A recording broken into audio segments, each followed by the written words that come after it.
अस्सलाम वालेकुम एवरीवन, कैसे हैं आप सब लोग। आई होप कि सब ठीक ठाक होंगे और खैरियत से होंगे।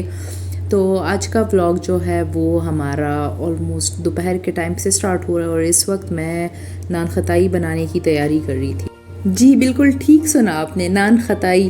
और ऐसी कोई मज़े की नान खताई बन के तैयार हुई थी ना कि बस आपने ज़िंदगी में ऐसी नान खताई ना कभी देखी होगी और ना कभी खाई होगी। और मज़े की बात, आपको सिर्फ 3 इंग्रेडिएंट्स चाहिए, मैदा, घी और चीनी, और बस आपकी मज़ेदार किस्म की नान खताई तैयार हो जाएगी। वो भी जस्ट लाइक बेकिंग टाइम तो इसका कोई 10-15-20 मिनट्स है और तैयारी प्रिपरेशन के साथ पूरा 1 घंटे से भी कम टाइम में बस प्रिपेयर हो जाएगी। तो बस मैं यहाँ पे मिक्सिंग विक्सिंग का काम कर रही थी और साथ साथ आप लोगों के लिए वीडियो रिकॉर्ड कर रही थी। तो जब मैं ये वाला व्लॉग अपलोड करूँगी इंशाल्लाह, तो इसी के साथ जो है मैं रेसिपी भी फुल नान खताई की रेसिपी अलग से मैं अपलोड कर दूँगी। तो अगर आप लोगों ने ट्राई करनी है तो वहाँ से आपने स्टेप बाय स्टेप रेसिपी देखनी है और ज़रूर ट्राई करनी है। बहुत ही सिंपल, बहुत आसान रेसिपी है और जो आउटकम है वो बहुत ज़बरदस्त है इसका। और वैसे भी ईद आ रही है तो ईद पे स्वीट्स वगैरह तो ज़रूर बनते हैं और सारे जो फैमिली मेम्बर, रिश्तेदार वगैरह, रिलेटिव सब एक दूसरे के घर आते जाते हैं। तो इट्स द बेस्ट टाइम कि आप लोग बनाएं, फ्रिज में रखें और जब कोई भी आए, मेहमान आए, तो उनको प्रेजेंट करें और फिर क्या तारीफ़ें होनी है आपकी। अच्छा, एक दिन मैंने ये रेसिपी को ट्राई किया, एक्सपेरिमेंट किया इसके साथ और इतने मज़े की कोई ये बनी थी ना, तो फिर अगले दिन सब दोबारा से कह रहे थे कि मैं बना दूँ। सो आई थॉट कि इतनी सिंपल और इजी रेसिपी है, क्यों ना मैं आप लोगों से भी इसकी रेसिपी शेयर करूँ। तो फिर मैंने आप लोगों के लिए अलग से जो है वो पूरी एक step by step video record की है और आपने इसको ज़रूर देखना है और ट्राई भी करना है। और ये है अगले दिन की वीडियो क्लिप। और आज के दिन जो है इस वक्त मैं लंच की प्रिपरेशन कर रही थी। सबसे पहला काम मेरा था कि मैं ज़रा गार्डन में जाऊँ और वहाँ पे जो मैंने टमाटर लगाए हुए हैं और ग्रीन चिलीज़ और सारी चीज़ें हैं, तो ज़रा जाके हार्वेस्टिंग करूँ। तो चलें, आप लोगों को भी मैं साथ लेके जाती हूँ और देखते हैं कि हमारे प्लांट्स आज हमें क्या देते हैं।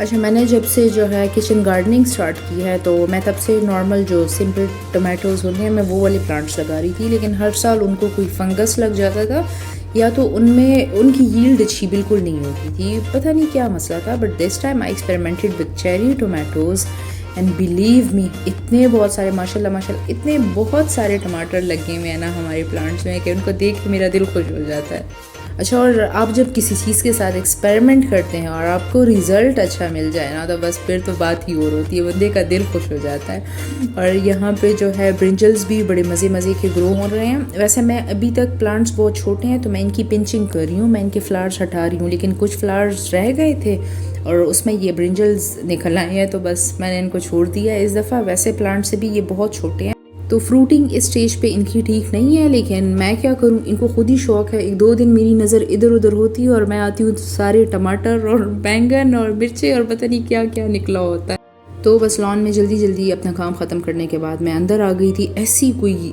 अजीब किस्म की गर्मी है ना, ऐसा लगता है कि सूरज बिल्कुल नीचे आ गया है। तो जल्दी से मैंने अपना काम ख़त्म किया, फिर मैं अंदर आ गई थी और इस वक्त मैं फिर लंच की प्रिपरेशन कर रही थी। आज के दिन लंच में मैं बना रही हूँ तोरी की सब्ज़ी। आई डोंट नो आप लोग इसको क्या कहते हैं, हम लोग तो तोरी ही कहते हैं। And this is one of my favourite सब्ज़ीज़, यानी समर्स में मुझे ये खानी बहुत पसंद है। टिंडे वगैरह मुझे बहुत जहर लगते हैं, वो तो बिल्कुल मुझे नहीं अच्छे लगते, लेकिन ये मुझे बहुत पसंद है और मैं बनाती भी बहुत शौक़ से हूँ और खाती भी बहुत शौक़ से हूँ। फिर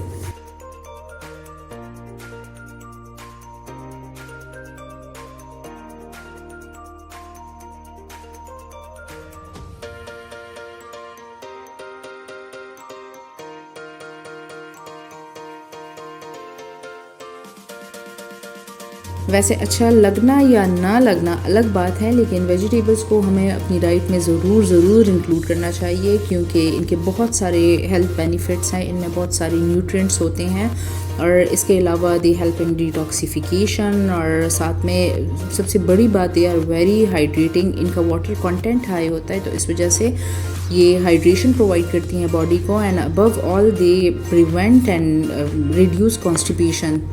और एक और बात कि सब्ज़ियों में कैलोरीज़ भी बहुत कम होती हैं, तो अगर आपको वेट लॉस करना है या फिर आप मेंटेन खुद को करना चाह रहे हैं तो फिर आप लोगों को आपका ज़्यादा फोकस इन्हीं पे ही होना चाहिए।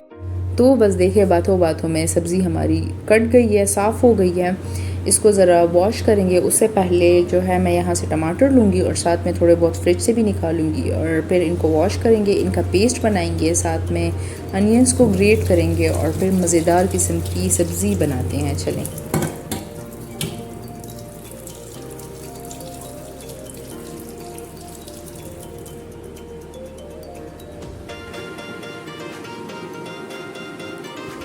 तो बस टमाटर भी मैंने वॉश कर लिए हैं। इसके अलावा जो सब्ज़ी हमने काट ली है उसको भी ज़रा वॉश करते हैं, स्ट्रेनर में उसको डाल के रखते हैं ताकि सारा पानी इसका निकल जाए। और उसके बाद हम लोग जाके टमाटरों का पेस्ट बनाएंगे, साथ में अनियंस को ग्रेट करेंगे और मसाले वगैरह सारे प्रिपेयर करेंगे और फिर मज़ेदार किस्म की सब्ज़ी बनाते हैं। लेकिन उससे पहले ज़रा जहाँ पे हमने काम किया है तो उस काउंटर टॉप को साफ़ करते हैं और बस फिर चलते हैं। अच्छा, मेरी एक आदत है, मुझे नहीं पता कुछ लोगों को शायद ये बात अच्छी भी लगती होगी और होंगे भी इसी तरह, और कुछ लोगों को अच्छी नहीं भी लगती होगी, लेकिन मैं जब भी काम करती हूँ तो मैं साथ साथ सफाई भी करती हूँ। मुझे कुछ लोग होते हैं कि वो एंड में फिर सारा सफाई का काम करते हैं, लेकिन मैं साथ साथ करती जाती हूँ। मुझे एंड के लिए, आखिर के लिए काम छोड़ना बहुत बुरा लगता है। बुरा तो खैर मुझे नहीं लगता, बुरा मैं नहीं कह सकती, लेकिन ये होता है कि मैं जब सारा काम ख़त्म करती हूँ ना तो फिर एंड में सफाई पे भी जब मैं आती हूँ तो फिर मैं इतनी थकी होती हूँ कि मुझसे फिर होता नहीं है, तो इसलिए मैं साथ साथ ही कर लेती हूँ। तो बस देखे यहाँ पे सबसे पहले मैंने अनियंस को ज़रा गोल्डन ब्राउन कर लिया था, उसके बाद उसमें मैंने टोमेटो पेस्ट डाल दिया था। उसके बाद मैं सारे बेसिक मसाले जो है जैसे धनिया, रेड चिली फ्लेक्स और नमक, साथ में हल्दी, ये सारी चीज़ें, सालन मसाला और नमक, ये चीज़ें मैं डाल के उनको अच्छे से भून लूँगी। और उसके बाद जो तुरई मैंने काटी थी तो वो इसके अंदर मैं डाल लूँगी। सबसे पहले हाई फ्लेम पे आपने 3-4 मिनट के लिए इसको भूनना है और उसके बाद आपने फ्लेम लो कर देना है और इसको कवर करके छोड़ देना है।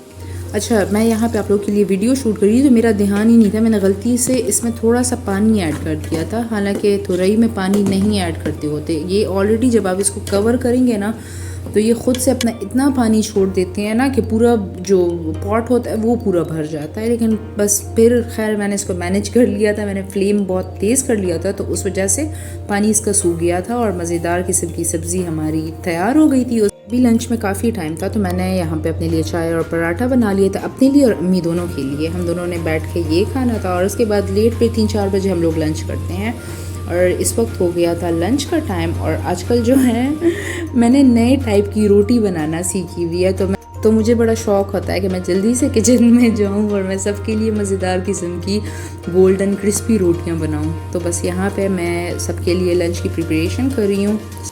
सालन मैंने अर्ली प्रिपेयर कर लिया था। एक सब्ज़ी जब मैं बना रही थी वो तो मैंने आपसे शेयर कर लिया था। इसके अलावा मैंने चिकन का सालन बनाया था, वो भी बहुत मज़े का बना था, वो मैं आप लोगों से वीडियो शेयर नहीं कर पाई थी। तो बस यहाँ पे अब हमारी रोटियाँ भी बन के तैयार हो गई हैं, अब जाके सबको गरम गरम सर्व करते हैं।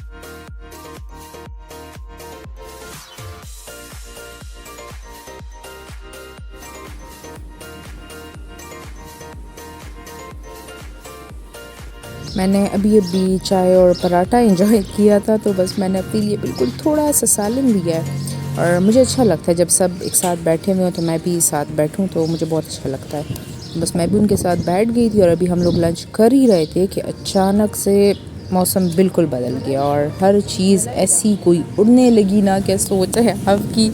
बहुत तेज़ हवा चलनी शुरू हो गई थी, बहुत ज़्यादा तूफ़ान बन गया था सही, और साथ में बारिश भी शुरू हो गई थी। थोड़ी देर के लिए ओले भी पड़े हैं लेकिन इतने ज़्यादा नहीं थे वो, खैर।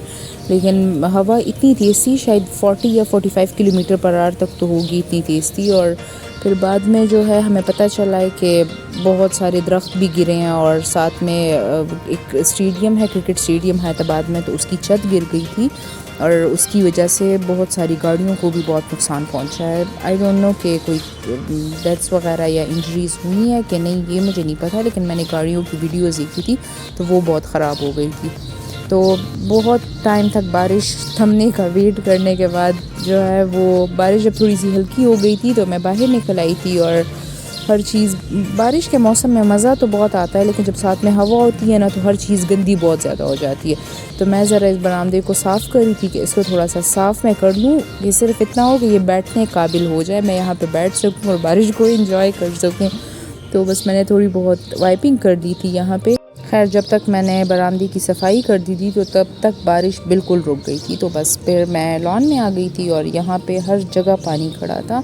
तो मैंने ज़रा पाइप्स वगैरह चेक किए कि कहीं बंद तो नहीं है कि पानी ऐसे खड़ा है, लेकिन पाइप सब कुछ ठीक था, लेकिन बारिश बहुत ज़्यादा हुई थी तो उस वजह से पानी खड़ा था।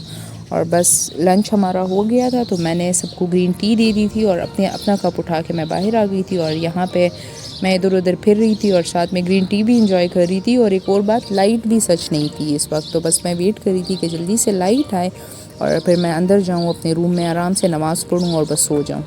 क्योंकि हमने अभी लंच किया था और लंच के बाद ऐसी कोई मुझे नींद आ गई थी। सबको खाने के बाद नींद आती है, लेकिन मुझे तो खैर मुझे हर टाइम नींद आती है। मेरा खाने वाने का वो सिस्टम नहीं होता, मुझे हर टाइम नींद आती है। तो मैं यहाँ पे वेट करी थी और यहाँ पे मैं क्लाउड्स को देखी थी, ऐसे मज़े के डार्क ग्रे कलर के क्लाउड्स थे ना, और मज़े की बार बार थोड़ी देर के लिए बारिश रुकती फिर से शुरू हो जाती। तो बस मैं लॉन में फिर रही थी, जो वेदर को एंजॉय भी कर रही थी, साथ में लाइट आने का वेट भी करी। तो बस थोड़ी देर वॉक वगैरह करने के बाद जो है लाइट भी आ गई थी। खैर यहाँ पे लाइट ज़्यादा नहीं जाती, बस जब भी तेज़ हवा या तूफ़ान आता है तो वो बंद कर देते हैं इसको। तो मैंने इन्वर्टर में चेक किया और लाइट आ गई थी। बस मेरा दिल खुश हो गया और अब मैं आराम से जाऊंगी और नमाज़ पढ़ूंगी और उसके बाद सो जाऊंगी। और इसी के साथ आज के व्लॉग को करते हैं एंड। आई होप आपको पसंद आया होगा। तो अगली वीडियो तक अपना ढेर सारा ख्याल रखें और अपनी दुआओं में मुझे याद रखें। Thank you so much and अल्लाह हाफिज़।